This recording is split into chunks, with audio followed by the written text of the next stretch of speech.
Ang intense ng mga kaganapan ngayon sa abot kamay na pangarap sapagkat makakahanap na nga ng katapat ang mag-inang Zoe at Moira. Dito nga ay kukumprontahin ni Justin sila Moira at Zoe, kaya naman ay gulat na gulat sila kung sino ang babaeng ito. Samantala ay patuloy naman ang pagkakaroon ng anxiety ni Lynette, at dito nga habang nagpapahinga siya sa kwarto ay bigla na lamang bubukas ang pinto at iisipin niya nga na may gusto talagang pumatay sa kanya.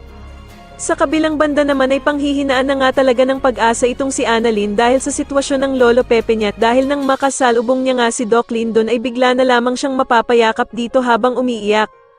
Agad naman siyang tatanungin ni Doc Lyndon kung ano ba daw ang nangyari at bakit ito umiiyak.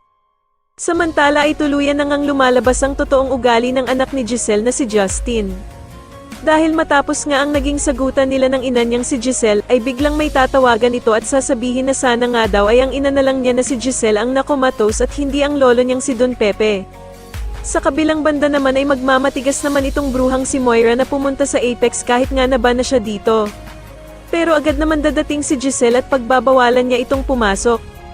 Pero sasabihin naman ni Moira na kaya lang naman daw siya pumunta ng Apex ay para abutan ng pagkain ng anak niyang si Zoe. Sasagutin naman siya ni Giselle na hindi na naman daw baby ang anak niyang si Zoe para dalhan pa ito ng pagkain. At dito nga ay manginginig ang dugo ni Giselle sa sasabihin ni Moira, na palibhasa nga daw ay hindi niya ito mararamdaman at mararanasan ang pagiging ina dahil sa pinamigay daw niya ang kanyang anak nung maliit pa ito.